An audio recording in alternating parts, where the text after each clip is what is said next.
introduce this man. So, Randy. So I am honored to introduce this guy. This is the guy that told me to come to Panama and opened up this whole door for me. And he is down here. He's the owner of one of 5 organic farms in this whole country, and that's government certified organic, and it is the oldest organic farm in Panama. This is Phillips, and he's the owner of Finca Santa Marta. He's here to tell us a little bit about a new program that he's launched already, and we want you to be part of it. Thank you. It's a pleasure being here, Randy. Oh man, I'm glad to have you. So, what's the new program consist of? What are you trying to help? What's it going to help? Well, we're doing a food security program. Actually, there's 2 levels of what we're doing.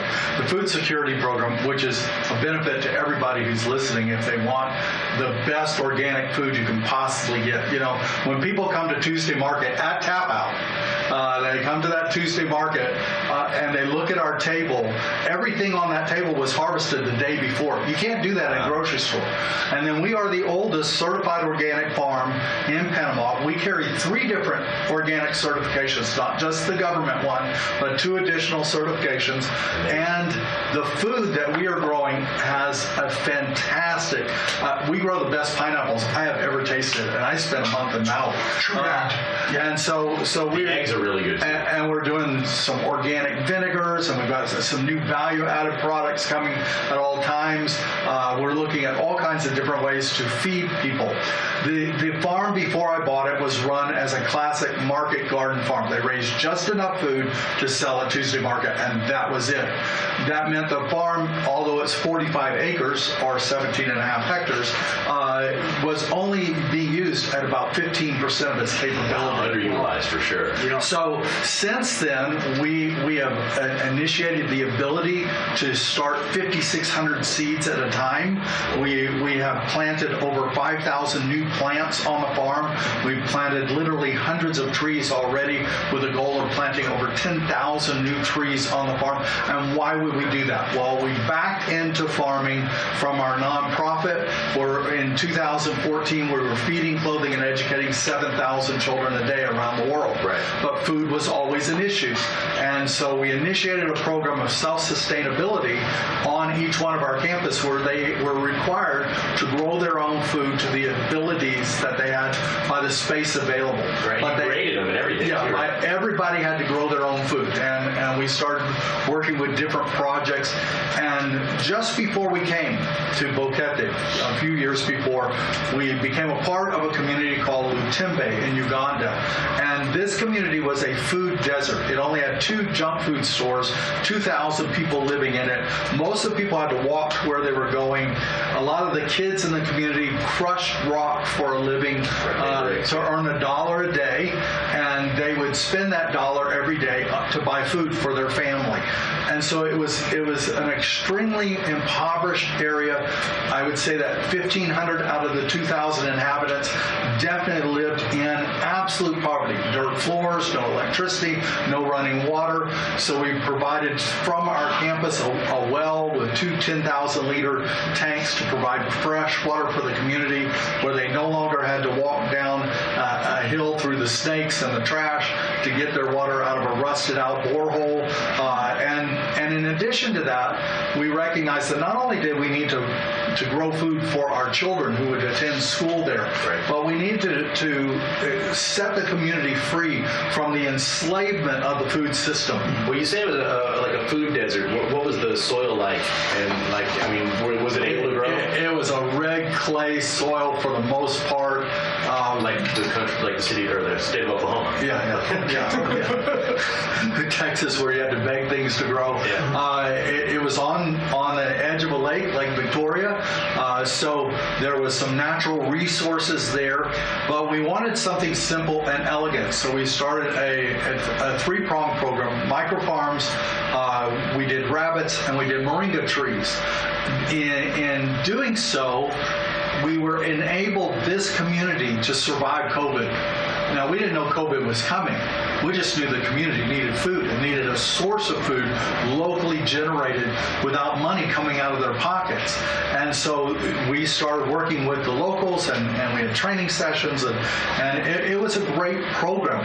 And that's what we bring to Panama. We came to Panama looking at how do we solve the food crisis for needy children around the world. Right. And part of our program is to eventually buy a bank of freeze dryers where we take the food that we grow in Panama. We can reduce 250 pounds of food to 5 pounds in a packaging system that would increase the lifespan of that food 25 years. Wow. So does it lose any nutrition or anything like that? No nutritional loss at all. And so there's massive difference between freeze drying food and dehydrating food. When you freeze dry it, you drop it to 40 degrees below zero. That food then begins to thaw and is vacuum pumped all the moisture, all the air out of that container. And so what is left is something that looks like what you put in.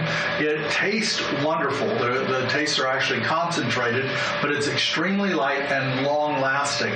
And so we were looking at that, but we knew that, hey, we're going to be in Panama and there's a lot of need here. Yes. And so we want to help children here. We want to help the indigenous here. We want to help other needy areas of need. I mean, if there's an area of need.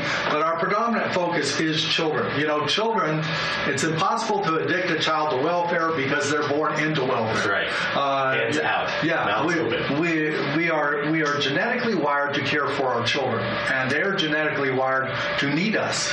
And so we are giving them on a continual basis that which sustains their life. So it's impossible to addict a child to welfare. Now, you can addict their parents to it, but you can't addict them.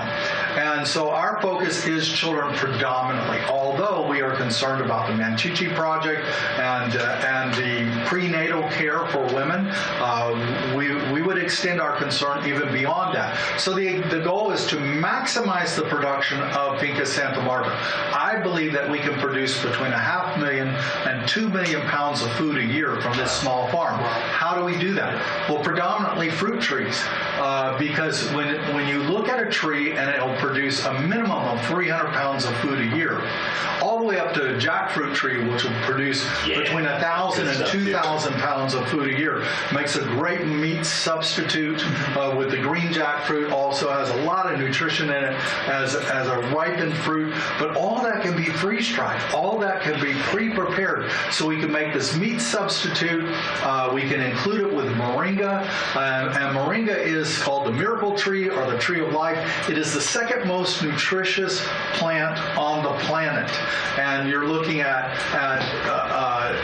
92 nutrients. Yeah, multiple amino acids, 27 vitamins and minerals, anti-inflammatory effects, all kinds of diabetes, good for all kinds of stuff. All kinds of health effects. All you got to do is Google positive or healthy effects of moringa. Benefits of moringa. From a doctor. Just say from a doctor in your Google search, and then you're going to get an expert saying, hey, this stuff is wonderful and it's healthy for you.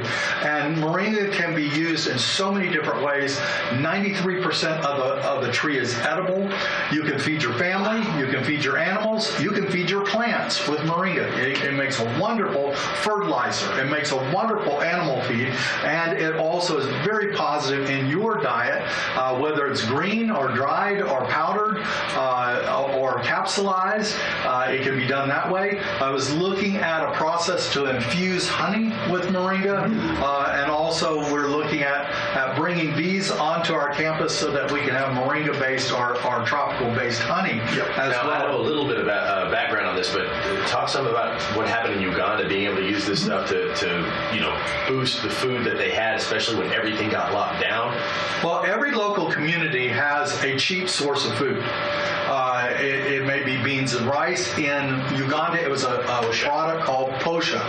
Posha is essentially the food dust left over after you make cream of wheat or oatmeal. So you imagine you made a product called called cream of wheat, or you've made a product called oatmeal, and the waste that is from that now becomes a product that is sold for human consumption. It's not going to have a whole lot of nutritional value. And so, but they eat it. And if you look at, if you look at child sponsorship and they say, hey, you can sponsor a child for $1 a day. First of all, at this point, that's impossible. Worldwide food costs are at a 48-year high. You cannot sponsor a child for $1 a day and feed, clothe, and educate them. It's impossible. But the thing is that you take this cheap food and you feed it to a child 3 times a day, 7 days a week. They don't have the nutritional energy to go past the 5th grade. Right. They're once they get 5th, 6th, 7th grade, their brains are starting to really shut down because of this lack of variety in their food system, lack of nutrition. So we take 2 teaspoons of moringa powder on a daily basis, add it back to their food, and all of a sudden you've exponentially exploded the nutritional value of that food eaten. So I can ship. In fact, I took to San Blas Islands. I took 5 different bags of moringa, 5 pounds each. So each one of those 5 pounds equaled 250 pounds of moringa leaves. Wow. Brought into a powder. I took that with me in a suitcase. And so that's impossible to do with regular food. It's impossible to do with green food. And yet we take this powder, add it into the food. We were feeding hundreds and hundreds and hundreds of people. And they're eating their beans and rice, which they're getting commercially, but we add this in and it explodes the nutritional value of this product. Well, let me ask you this. We're giving away a lot of it, it sounds like, but how can people who are listening, how could they get it? I mean, if they wanted to try the moringa. Well, we have it at Tuesday Market in all those available forms: fresh, dried, powderized, encapsulized. Already it's there on the table every single Tuesday. You can order it off our website. That's fincasantamarta.biz, fincasantamarta.biz. And you can also get involved in our food security program. And the food security program is designed to benefit everybody involved. It's going to benefit the farm because we're going to have some capital to invest now, which is very important. We need to invest now into the farm so that you can't just take $1, buy some seed, and produce something in a week. Right. You've got to have an infrastructure. You've got to have things going on. So we're increasing the capabilities of the farm right now. And personally, I don't take a salary from the farm. Never have. We pay cash for the farm. I put over $100,000 into it personally in the last year.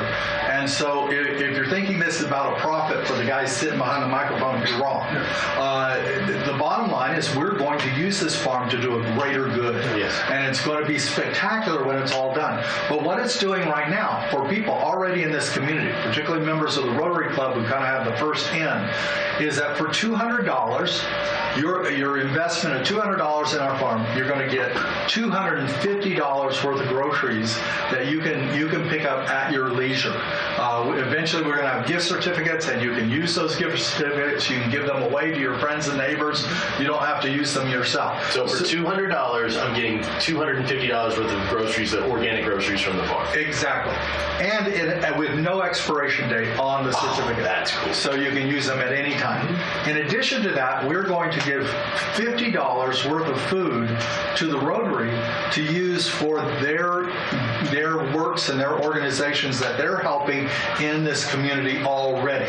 They've done the groundwork. They know who the good guys are. They know how to have the best impact. And one of those impacts is the Manchichi Project, where they're training midwives to work with the indigenous to eliminate premature or to increase the live birth rate in the indigenous people. If we can get them eating moringa by capsules or powder, that's just like a prenatal vitamin. And so it's an awesome thing. So your $200 returns $300. It returns $250 to you personally. So this is a guaranteed investment. Oh yeah. Absolutely. Yeah. Man, that's amazing. Well, how do I do that? Is there a place? Well, you can show up at Tuesday Market, do it right there, or you can call our phone number, which is 6393-4044.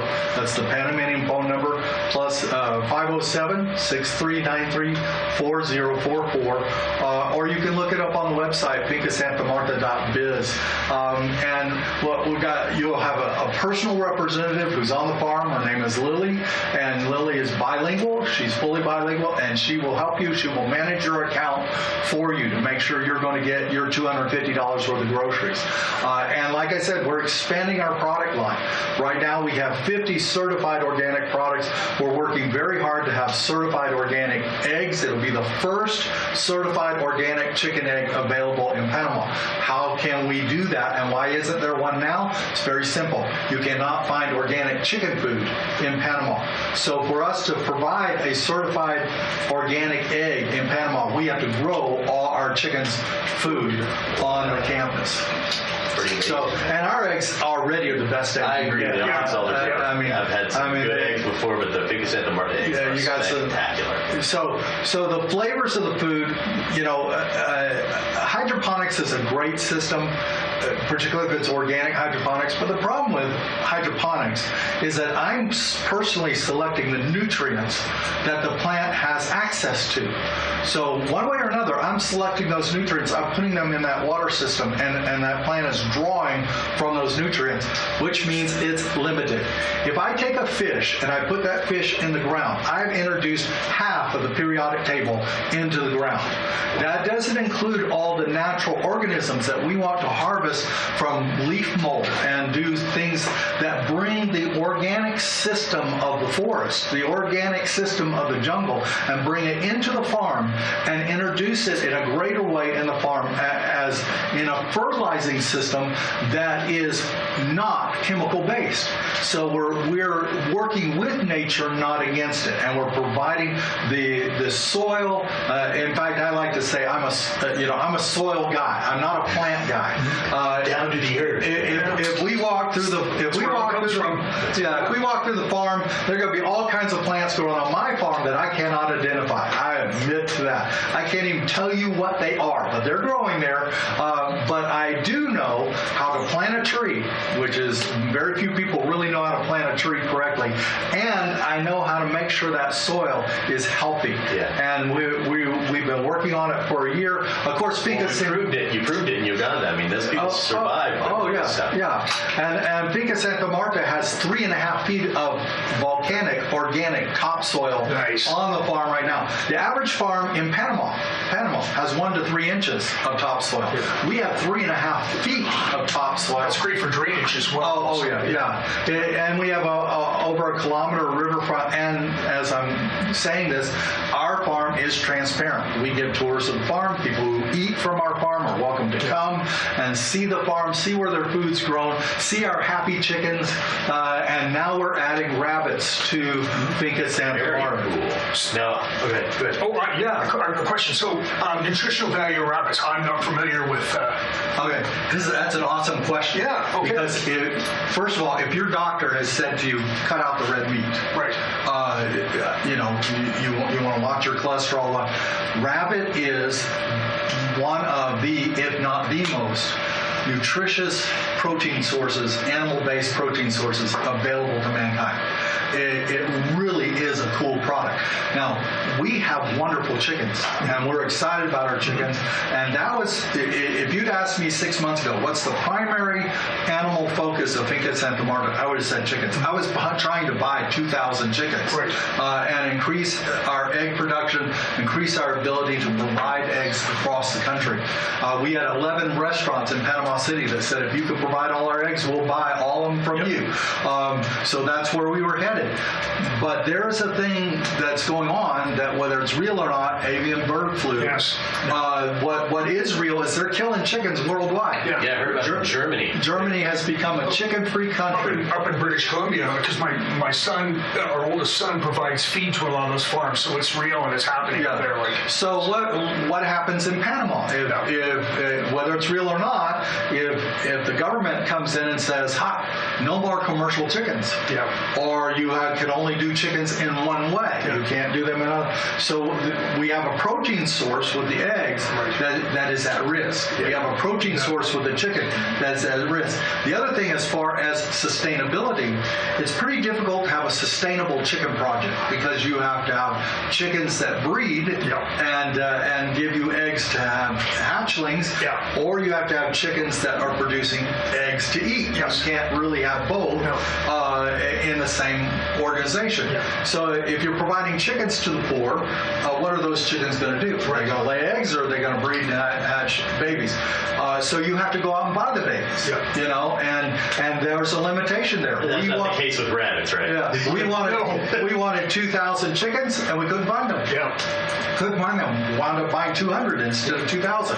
So the rabbits if you start breeding them at between 6 to 9 months, that one female rabbit can have between 4 and 6 litters a year, and can give birth to one litter and get pregnant with the next almost immediately after birth if you want it to. A healthy rabbit tree should be about 4 litters a year, 4 to 5 litters a year maximum. You're looking at 4 to 10 baby rabbits, and you're looking at a 12-week growth period to harvest for meat consumption. Or, we've told people who say, well, what if you don't eat rabbit? What if your people that are getting these rabbits don't eat rabbit? Tastes like chicken. Well, in Africa, we told them, look, if you don't want to eat the rabbit, then you find a place to sell the rabbit and take that money and buy the meat you want to eat. It's very simple. And so rabbits as a commercial industry is a very low space, very conducive, low noise, a lot of positive aspects. The children in the family can take care of the rabbits, and it teaches them responsibility. And you just have to have, cute. You have to have the ability to keep records. But you go to France, you go to some of these top-end French restaurants, they're serving rabbit as one of the top dishes on the plate. And I'm talking about rabbit can be a wonderful food source, and it's low fat and high in nutrients. It's an excellent food, particularly if you have cardiology issues. You hear that, Chris Young? Maybe we need to bring rabbit into rabbit for you. Let's bring some rabbit into the West once. Rabbit and Moringa. There we go. For this project. We've got about 6-7 minutes left before we're going to have to get back to the music calendar. Phil, can you tell these folks what you're offering one more time? Go through it one more time in case they weren't listening earlier, and then how to get a hold of it. Again, we are going to offer this package 4 to 5 times a year. We are limiting it to 125 people so that we can service those people. They become our VIP priority customers. They are served first, even before Tuesday market. So you will always have a secure access to food. This is very important right now and very important for the future. So if you want to be an ongoing member, then you're looking at $200 every 12 weeks or so. But it's an optional deal. You get $250 back plus $50 to a charity. I mean, it's amazing. Charity. Yes. So we're helping to take care of kids in Boquete. We're helping to take care of prenatal issues in the Comarca, and much, much more. And so right now we're allowing the Rotary, not us, to decide where this food goes and who needs it, where it's going to go, where it's going to be allotted to. And by the way, this is not all the food we're giving away. Right. This is just the food we're giving away for this program itself. So it's $50 worth of giveaway. For your $200, you get $250 worth of food. And you are now a VIP customer of Finca Santa Marta, and hopefully eventually with these investments, what we're going to wind up with is a juice bar / headquarters in Boquete where you can go pick up your Finca Santa Marta food out of a cooler in Boquete. You can pick up a juice to drink along the way, and and we can have home delivery. That's the ultimate goal. And as we cultivate management to do that, that's what we want to do. But for right now, you can pick up your order at Tuesday Market. You can order it online. FincaSantaMarta.biz is the website. Is FincaSantaMarta.biz, and then the phone number out there is +507 6393-4044. That's 6393-4044. Get a hold of Lily out there. She'll be able to take care of you and make sure that you get your $250 certified organic food for only a $200 investment plus $50. Real organic food. Yeah. There was a man who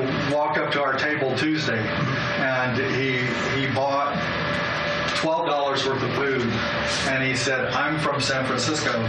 This would have cost me $60 in the store." Yeah. I mean, that's the beauty of we have, because of our volcano, we are basically in the breadbasket of the growing, the Garden of Eden, man. What's that? It's the Garden of Eden. It is. It stops growing. Just go over to Sarapunta, look what's going on in the mountains there, look at all the just drive over there and grab a big bag of vegetables, and you'll see this is where the life of the country comes from. It's all growing up in the mountains. I'll tell you that I'm certified from Texas, and the Texas Organics Association, as an instructor of their materials. The problem with that is that we used to go to Living Earth Technologies, our Lowe's or Home Depot, and buy all our amendments and bring it to us. Right. We're learning to create all those amendments here. Right. But the first thing I did on any project is order a truckload of lava sand. Oh, yes. And to bring that, because there's an energy in that and a life in that changes the whole dynamics of your planting program, whether it's your landscape or food, whatever it is. You want to have lava sand in your soil. We already have it. Yeah, it's here. That's not a food desert. Yeah, for sure. Exactly. We've got the source right there. Yeah. Yes. So we're producing world-class food it's more difficult to have a certification of organics from the Panamanian government than it is the USDA. It is far more difficult to obtain organic certification here than it is in North America. Because the government here is a lot more in depth. It's very much, and a lot more record keeping. I mean, 12 years. I think they believe trees were to make paper so you can fill out forms. But maybe we can shift them to hemp growing, and so our paper doesn't take out a resource that took 40 years to grow. Exactly. Yeah. If it's all about efficiency, really. Well, I think that's wonderful, and I'm so glad that you came on to tell us all about this. What is the connection? One thing I'm not clear, because I've just met you today, Phil. So is this all through Rotary, or is this a different thing than the Rotary? Well, we came representing a 49-year-old nonprofit organization called God Loves Kids. Right. And God Loves Kids is separate from the farm, but it works in synergy with the farm. Okay. And so the farm is designed to produce food that God Loves Kids will then distribute to the people that we need to distribute to. But our goal, really, I mean, if we're talking 10,000 trees and they can produce 300 pounds a year, okay, you just do the math. Yeah. If we're talking 10,000 trees and we're producing 800 pounds a year, it just gets exponentially bigger. I think we have room for 15,000 food-producing trees on our property right now, and we're working hard to do that. I mean, I just bought 300 trees last week. Well, there's a lot of especially the indigenous people. There's a lot of mouths to feed right now that have been negatively impacted by COVID, by the world food chain crumbling. So every little bit that people like yourselves can do is going to be so much appreciated by everybody here. And this is what people here in Panama, the country of Panama, need. People like yourselves to take this on, and because, like you said, I mean, there's all the land's just waiting to grow things for you. You just have to know how to ask it properly, and I think that you're going to work wonders here. I think that's a great cause. We're not acting in a competitive protection way. We're really opening up educationally so we can educate other people to do exactly what we're doing. Right. And so, again, you can tour the farm, but you also will provide expertise. I'll teach people how to plant trees all day long. We'll show them how to make their own fertilizer fertilizer. We'll show them how to make their own wetting agent or liquid soap. We'll show them how to make their own pesticides, all organically, predominantly from what they already have within a 10-mile radius of where they live. I think that's wonderful. I think maybe also, I don't know if you've thought about this or anything, you probably have, but maybe eventually just integrate it into tours coming from some of the tour companies to Finca Santa Marta. Absolutely. Where it all happens, where it all goes on. Get people out there. You know, Yeah. it's education of the public. Absolutely. Hey, Phil, if there's somebody out there that's got an idea for you, what's the best way to reach out to you, man? Hit us up on the Finca Santa Marta part of Facebook. That's a great way to do it. You can also look for me on Facebook, but it'd be better to go through Finca Santa Marta. And you're at Tuesday Market most weeks. I'm at Tuesday Market every week. Every week I'm there. So yeah, Tap Out is an intimate place for me. All right. Well, that's excellent. So that's how you know where to find Phil, and that's how you can get involved in the great work they're doing there. And we're going to have you back on because we want to continue to update on your progress and see what's going on and see if we can even speed it up. Absolutely. Yeah. Once again, you've been listening to Live in Boquete, and although you usually have the musical hijinks of myself and Randy on here, we've been talking about food security, basically, and a gentleman, Phil Phillips, has come in to help the country with that. And it's been very informative. It's been a great show, and we're going to have him back on just to tell us, just to update us on the progress as this project goes on and on and on.